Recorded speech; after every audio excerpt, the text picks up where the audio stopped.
My name is Hannah. This is my year of less stuff. My name is Hannah. This is my year of less stuff. My name is Hannah, and this is my year of less stuff.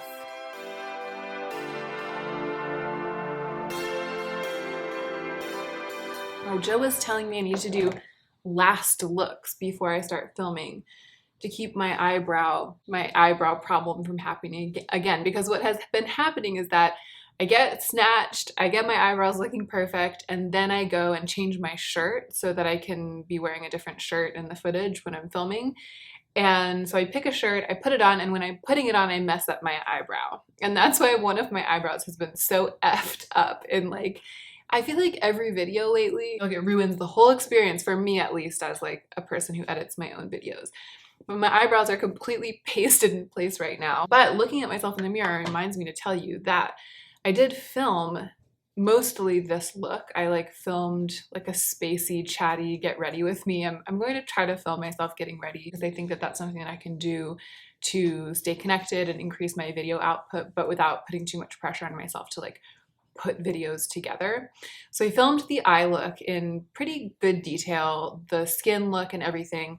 But in that video, I put on a different lipstick. I recently received some products in PR from Ofra, which is so wonderful. And I wore a lip gloss in that Get Ready With Me. And then for this video, I changed into this liquid lipstick from Ofra. It's called Emerald City. And I am feeling myself so hard. I don't know what it's gonna look like in the footage. Just don't rain on my parade, okay? Because this is so not me, right? Like it's really unusual for me to wear a dark lip, to wear, I don't think I even have like any kind of metallic lip. But this is basically the lipstick version of like a MAC blue-brown pigment, but one that shifts green instead of shifting blue. So it's got like that brick red base, and then it has a reflect to green. I'm just living for it. I absolutely love it. And I'm so impressed by Ofra's liquid lipstick formula. It doesn't feel like a liquid lipstick. It doesn't dry down to like a film. It just feels like a very, very thin liquefied lipstick that's comfortable. And then over time, as you're wearing it, it becomes kind of very set and tenacious, but it's like without me noticing. And I feel like it never goes through that sticky phase where you have to wait it out and not press your lips together or it'll mess it up. So yeah, amazing. I'm so excited to have this to test. So this is the video in which I talk about how I spent my budget in March, and it's exciting because I purchased almost nothing and I acquired very few items as well. Part of that is because I didn't film a reckoning in March, but the reason I didn't film a reckoning in March is that I didn't feel like I had enough stuff to reckon with.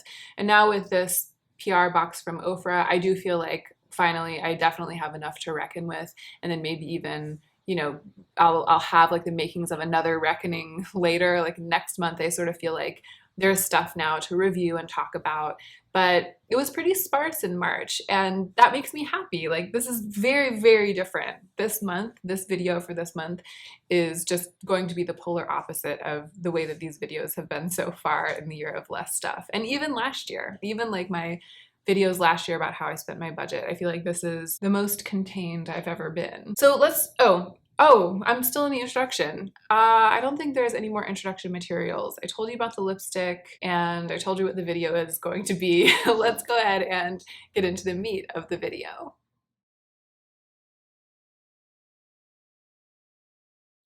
So I want to start with replacements.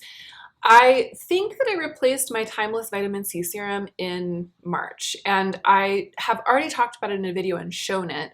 I didn't actually grab it out of the fridge and bring it over here for this video, but I've shown it in a video. I can't remember what it was, but I wanted to like show you the new packaging because they've switched to an airless pump instead of a dropper bottle, which is awesome. It's still working like a charm. I still put it onto my face every morning right after I rinse off all the skincare from the night before. So it's the first thing that goes on my face first thing in the morning. It's my holy grail vitamin C serum. I really, really love that product. It's only about $20. And I think I'm going to continue replacing it for the foreseeable future. I've basically started turning down all offers to review vitamin C serums from all brands. Like I never am interested in it. If a brand reaches out to me and they have a vitamin C serum in their arsenal, I'm always like, you know, don't send me that. I usually try to let brands know like what I like, because I just don't want to end up with stuff that I'm predisposed to dislike because of its nature for review. And at this point, I just feel like I'm not even interested in putting myself through trying another vitamin C serum for the length of time I need to try it to review it, because that would mean I would have to take a break from the one from Timeless, and I love it so much. So at this point, maybe I'll be eating my words. What is going on out there? Chaos, total chaos. At this point, I feel like I'm kind of at the end of the road with vitamin C serums. It's like case closed. And I feel a little bit silly bringing this one up because I feel like I've had it for a long time. March was so long, and the beginning of March, and this will come to bear with other items, the beginning of March seems like months ago. So I feel weird, but I do think that officially this is the spot in which I need to report that I replaced my vitamin C serum in March. It was the only replacement that I wrote down that I could think of. But I think that I also purchased this La Rojo Cactus Daily Facial Cream in March because I have it. I didn't buy it until I had run out of all of my other face creams. I had it, I think, when I filmed my vanity tour, and I think that that was towards the beginning of March. It might have been before that, but I feel pretty confident that whenever I replaced this, whether it was February or March, I haven't talked about it yet in one of these videos. So this is another replacement. It was my replacement for the skincare category of heavy night cream that you put on top of all of the other skincare as kind of like a barrier and a layer that keeps everything kind of packed in and stays on the skin overnight and just like traps in moisture. And in this case, I like that this product has urea in it. It's like a slightly exfoliating ingredient, and it's, I think, pretty rare in a cream like this. I think it's something that usually when people want it, they go out of their way to find like a dermatological product that just is all about that. I feel like I've only ever seen like a 1% urea cream that's being marketed specifically as a 1% urea cream, or like a 2% or 10% for like your feet or something like that. But it's in this product as one of its first ingredients. And I think that there might be something about that is what makes my skin feel so cool and fresh and smooth in the morning when I use this as my thick sleeping pack, basically like my sleeping mask. So I love this product. Of course, after I acquired it as my replacement, I was so proud of myself for having used up all of my other night creams. I bought this as my replacement. I was like, yay, I'm buying my own.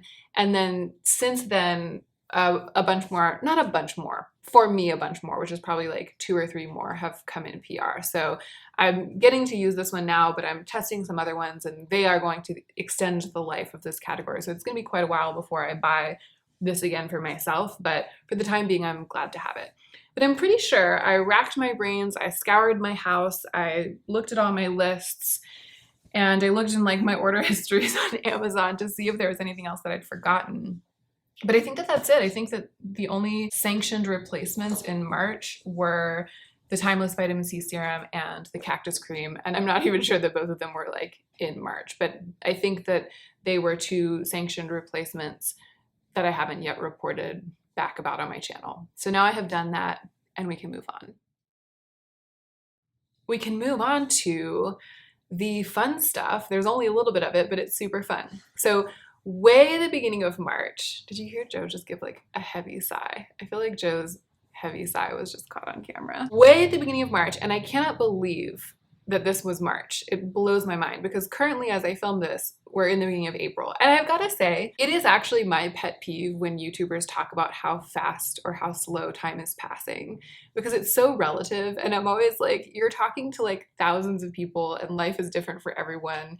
So it always just seems like an inane, like, how's the weather type of conversation to be having. But I do think that maybe at large, many of us have been experiencing a strange like stretching and compression of time because what's going on globally is so radical, like so different, and also we're all experiencing it together. So I don't think it's as inane to talk about how long March felt as I ordinarily would. I usually keep myself from saying those kinds of things on camera, even when it feels true to me. It's highly relevant here because I acquired 2 really beautiful things in March, but it was right at the beginning of March, and it's hard for me to believe that they were acquired like just within this last month, because it feels like worlds away that it happened. And I think part of why it feels like worlds away is that it was a very beautiful afternoon that I spent with my friend Lauren. She has a YouTube channel too, Lauren May Beauty. I'm sure you've all heard of her because she's the best and her channel is the literal best.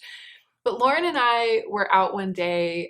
We had gone to an event for a little while, and then we ended up leaving and wandering around, and we stumbled across a Crossroads. Crossroads is like a chain of resale shops, clothing resale shops. So it's where people can take their clothes and sell them, and then Crossroads will turn them around and sell them for a little bit more than that. But you can find really lovely, gently used things.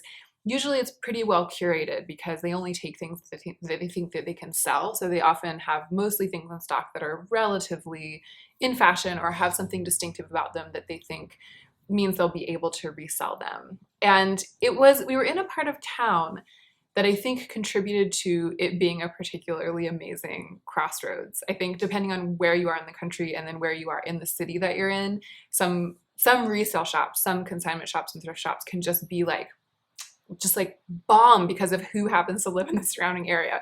So that was true. On this occasion, it was a crossroads to which I had never been. We didn't even know it was there. We were just like walking around trying to decide what to do next, thinking about like going and grabbing a drink or something. And then we rounded a corner and it was like, ah, on the horizon, because Lauren and I have been talking for months about going thrifting together. It was something that we really wanted to do because it's something that we both love. So we went busting into the crossroads and we had the best time there. We spent like such an amazing time there. It had just been my birthday and I had just entered the phase where I was determined not to spend a lot of money. I had just finished February, and you know, if you saw my video about how I spent my budget in February, it had gotten quite dire. Like I spent so much of my budget in January and February.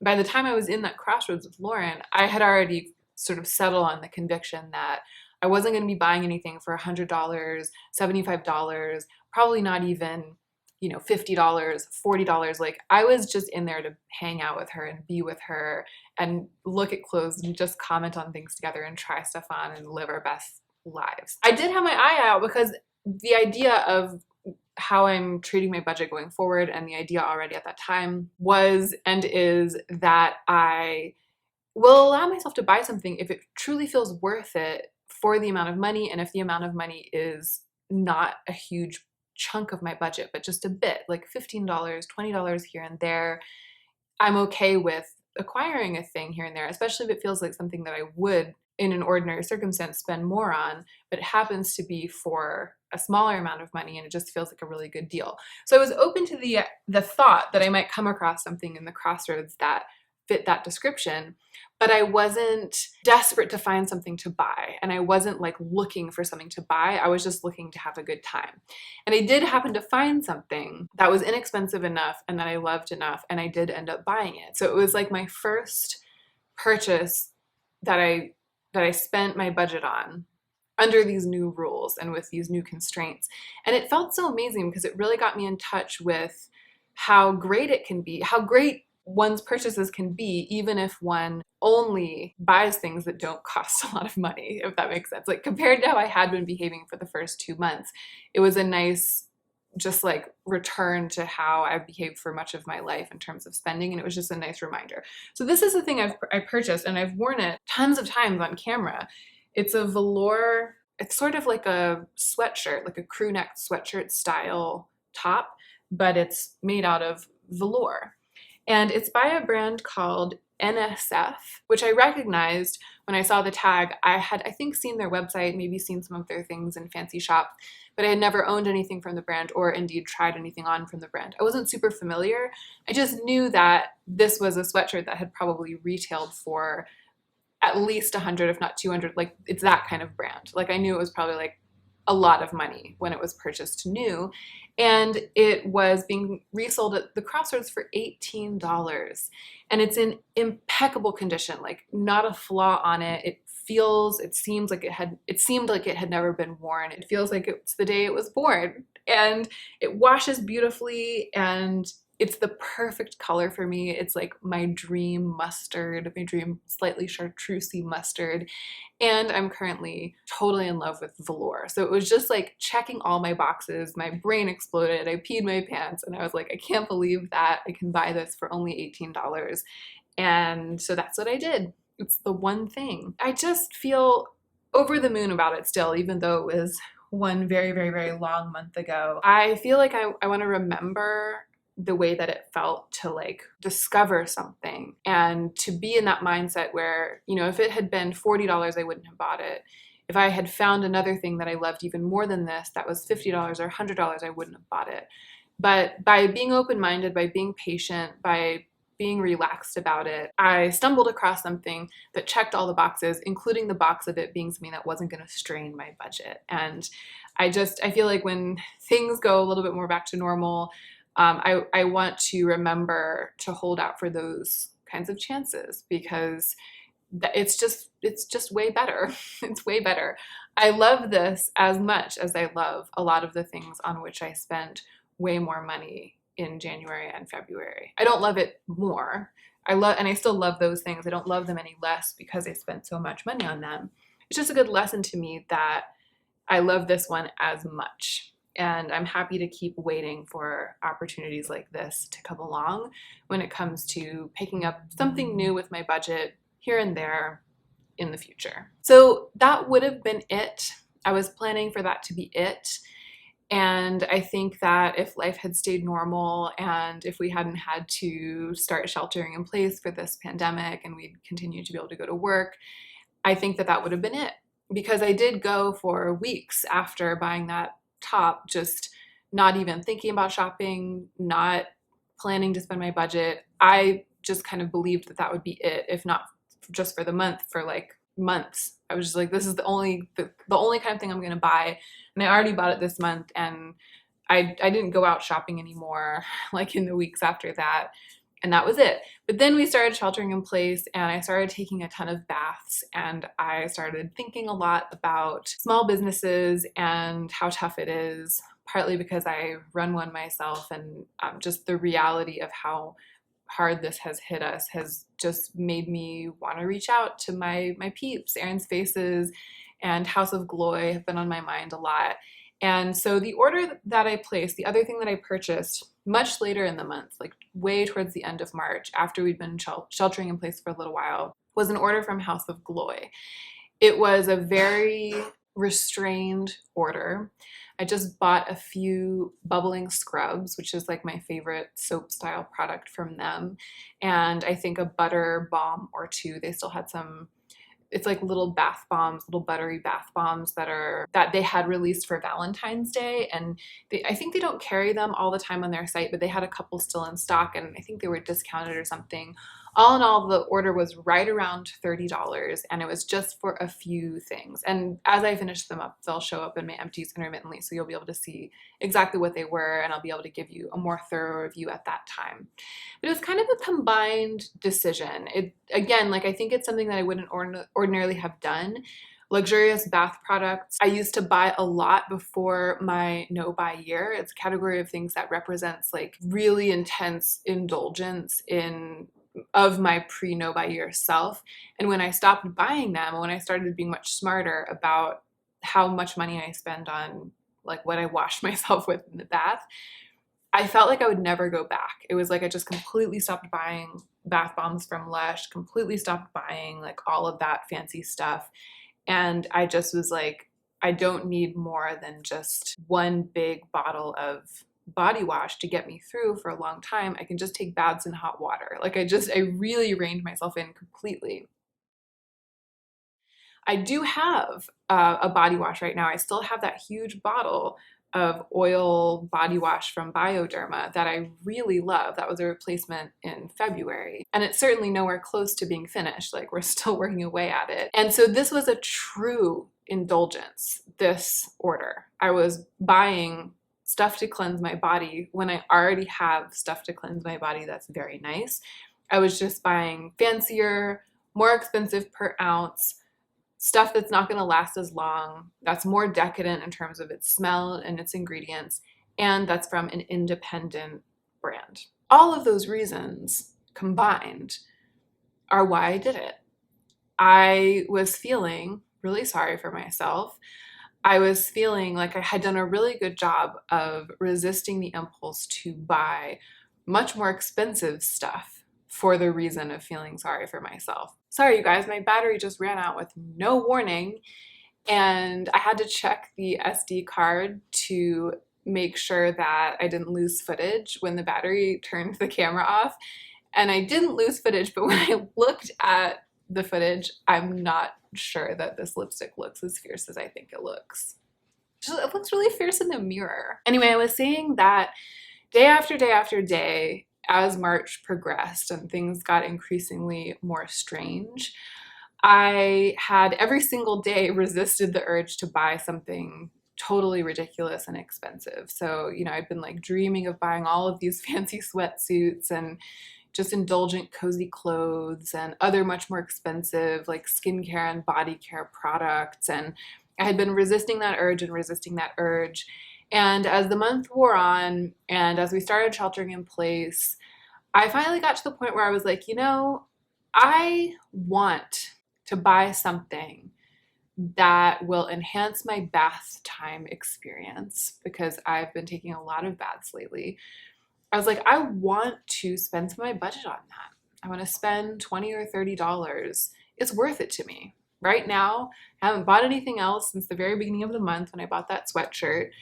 I have no idea what's going to happen in my life. And I've been doing really well at not splashing out and spending my budget on things that wouldn't be worth it. But this would be worth it. And it helped me make the decision to be supporting a small business in that. So I want to be very clear that I didn't do it like as a way of sacrificing some of my budget to the small business. I didn't trick myself into spending my budget out of altruism because I felt bad. It was both. It was like a joint decision. I was like, this is genuinely something I want to buy. It's worth it to me. And I made that decision in terms of my own spending separately.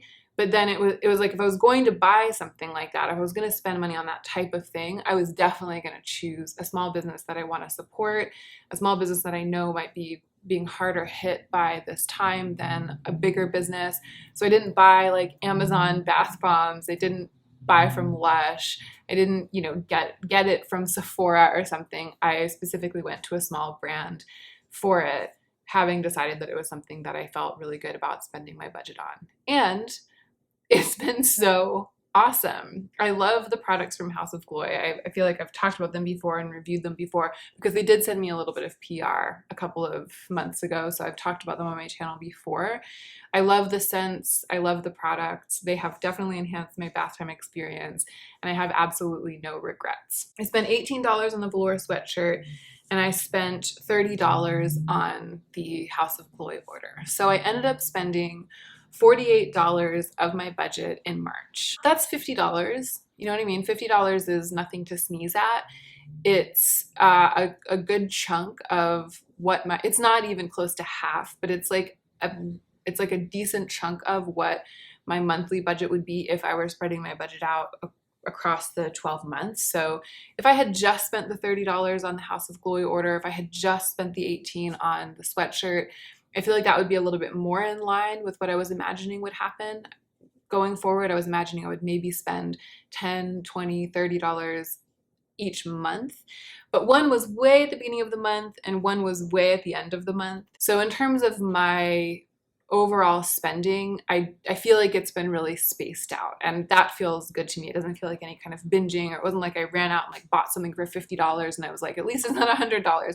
It wasn't like that. They both felt like, for me, for my budget and the way I tend to spend it, very restrained purchases, pretty inexpensive things, and both things that I feel really great about. I love buying secondhand clothes, and I love supporting a small indie brand that makes really great bath products. So after reporting back about how I spent my budget, I always tell you guys how many other things came into my life. So the 2 replacements came into my life, the velour sweatshirt, and then I think it's 3 items from House of Glory came into my life. And the way that other things come into my life is if they're given to me as gifts. So gifts from friends, gifts from brands.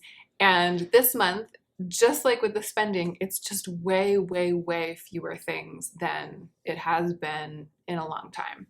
The most exciting thing was the birthday gift that Lauren got for me, because on that fateful trip that I was talking about, and I feel like I never circled back to what I was going to say about it, but I think that part of why it feels so long ago, part of why it feels like way over a month ago, is that it's a memory of such like a joyful, normal time, and of being out and about and like being in a shop and walking on the street and being with my friend and not having to stay 6 feet apart and not having to stay in our house. So I think that that's contributing to the feeling of like time distance, because the reality distance is also vast. But one of the other lovely things that happened, in addition to me finding that velour sweatshirt, is that when we were in there, Lauren was like, she was like, I need to get you a birthday present, because my birthday had been at the end of February. I tried on some other things that I wasn't planning to buy because they cost more. Like I tried on this really beautiful, very lightweight cotton Isabel Marant dress and this ridiculous fluorescent orange Nike jumpsuit, just like fun things like that that I knew I wouldn't probably buy. And I also tried on these shoes when we were walking past the shoes, and I think that they weren't like wildly expensive, but I think that they would have been a little bit much for me to buy. They were probably in the like $30 or $40 range. So I tried them on, and I was like, oh, I really love these. And Lauren was like, oh, you really love, like, you love a good print, you love a good shoe. And I was like, yeah. And I felt like they would be really practical for me, but I wasn't, my heart wasn't breaking over the fact that it was a little too much for me to spend my budget on. But then as we were nearing the end of our trip, Lauren was like, hey, why don't I just get you for your birthday one of those things that you tried on that you just aren't going to buy yourself, just, the shoes or the dress or something, or the jumpsuit. And I chose the shoes. I felt like they're the most practical because they can go with a bunch of different things. I feel like these really put the exclamation point onto an outfit, and that has proved to be true. They're by the brand Schutz, Schutz. I love a good slide too. I love a slide. I love being able to put my shoes on without using my hands. That's like a whole thing. It's like a whole thing for me. Love it. So I love these so much. They're just like ridiculous, but also quality feeling all at the same time. They've got everything going for them. And they also make me think of Lauren every time I wear them. I haven't been wearing shoes much for the past couple weeks, but that is something that entered my life in March and that I absolutely love. So that's the one gift from a friend, like direct gift from someone to me, that I added into my life in the month of March. It was way, way at the beginning. Lauren, if you're watching this, can you even believe that that was just March? It's just wild. But also thank you for the shoes because I love them. So that's 2 replacements, 4 items purchased, the House of Chloe order and the velour top, and then 1 birthday present. So that adds up to 7 items total that entered my life in March. And again, part of the reason why this number is so small is that I haven't done the reckoning yet. So some things did come in PR. They're just all still in purgatory. I haven't decided for sure which ones of them I'm going to keep. This number will be much higher in April because I'll have reckoned with lots of stuff. So March really it just was optimized for fewer things from all directions. Given that my birthday wasn't in March as it was in February, I spent very little of my budget, and I didn't reckon with any of the PR that came, but also much less PR came, and also just the world got turned on its head. So I feel like things stopped, and then the month ended, and I hadn't really acquired that much. I am going to mark down my... I just spilled a great deal of water onto the floor. Problems. We're back, we're fine, we got some towels. Everything is going to be okay. So I'm going to mark 6 things on the stuff inside of the sheet. So at this point, I'm not going to hold up the sheet and show you because in the past, sometimes when I've done that, holding up the white paper has thrown the white balance off and then it never returns. But I just counted them up, and I know that I haven't been keeping accurate count. I think that some things have slipped in and out of my life without being recorded on this sheet, but I think that it overall tells the general tale. And right now I have recorded 91 items on the stuff inside, and I've recorded nearly 300 items on the stuff out. side. So there are still, at this point, about 3 times the number of things that have exited my life as the number of things that have entered my life. And I hope that the gap will continue to widen. It's going to be interesting to see what happens. But as I said in my check-in recently, I'm attaching so many fewer stakes to this project than I was before. I am like following my own future career with great interest, but not with a lot of judgment or anxiety. And that's putting me in a much better place with this than before. I feel like I'm able to take pure pleasure, for example, in the act of like reviewing this new lipstick, which is so cool and so awesome, without feeling like, but oh my God, what is it going to mean for my year of less stuff? Or what are people going to think of me because I'm reviewing a new lipstick and I'm receiving PR, even though I said I'm trying to have less stuff? Like, they don't understand that at the end of the day, I am still gonna have less stuff and it's just part of my job and all this stuff. Like none of those conversations are not happening in my head anymore. There are other conversations about my life and how it's gonna go that are also anxious that have replaced those conversations. So, it's not like I'm over here just like living my best Zen life, but I am glad that those conversations have left the building. And, at the same time, I'm winning, like I'm doing it. I have less stuff now than I had at the beginning of the year, even though I've brought 91 new things into my life. And that is the ultimate goal, is just to have the number of things overall go down rather than increasing. And a lot of the things that have come to me have been passed straight through, donated, both on screen and off screen. So that is it. I feel like I've been filming for sort of a normal amount of time, and my hope is that I've managed to make this video about the 7 items that came into my life in March into something beefier than it would otherwise have been, like approaching the level of beefiness of the videos where I reported like 10 or 20 things or hundreds of dollars worth of things. And I do have one last thing to say. I'm just gonna stick it in here. I feel like I need to say it somewhere.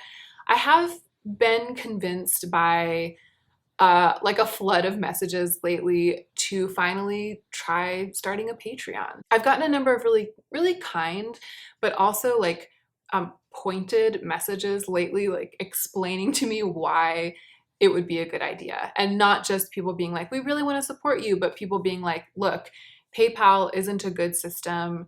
Here's why Patreon makes logical sense. And I decided to finally take it seriously. I sat myself down, I thought it through, and I decided to give it a go. I'm not going to mention it very often on my channel. I'm just going to mention it now and say a few things about it. And I'm going to leave the link down below. What I do want to say is that my main motivation is to give you guys flexibility in terms of how you engage with my channel as someone who wants to support me. If you just like watching my content and you don't necessarily feel like one way or another like you want to support me, then disregard this completely. But I know there are a lot of you out there who feel like you want to support in one way or another, and I want to give you flexibility in that desire. I've seen a lot of people lately, I think because you guys are aware that my financial situation has become so unstable. I've seen more comments lately indicating that you guys are like making sure to sit through the ads, like watch the whole ad, sitting through super long ads or ads that are just like distressing to you in one way, or advertisements for stuff that you don't believe in, but you're making yourself sit through them because you want to make sure that you give me as much financial support through AdSense as possible. And if that's you and that's still your preferred way to contribute, then bless you. I'm not saying that there's anything wrong with wanting to give in that way. But I've realized that Patreon could give you guys the opportunity to donate like just a couple of dollars a month directly to me, way more than all of the AdSense combined would add up to in a month from just one single viewer. And then maybe you won't have to feel so obligated to engage in the AdSense system, which is really actually not a very good deal for creators, especially small creators, when you break it down according to how much time we spend on our videos. I'm also hoping that it will help me feel less pressured to add more ads into my videos.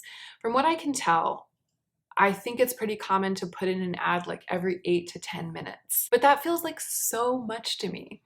And even when I have spent a ton of time and energy, even when I've spent like hours and hours of labor producing like an hour-long video, I still have a really hard time stomaching the idea of putting like 5 or 6 ads in that video, which I think is, I know intellectually it's like the appropriate number of ads, but a lot of times I end up just stopping at like 3 ads, even in an hour-long video, just to make it a more pleasant viewing experience. I like can't bring myself to disrupt the viewing experience any more than that. So I've been doing that, and I've even seen some of you saying like, why don't you have more ads in there? Like, you know, we know that you're struggling financially, just put more ads in the videos.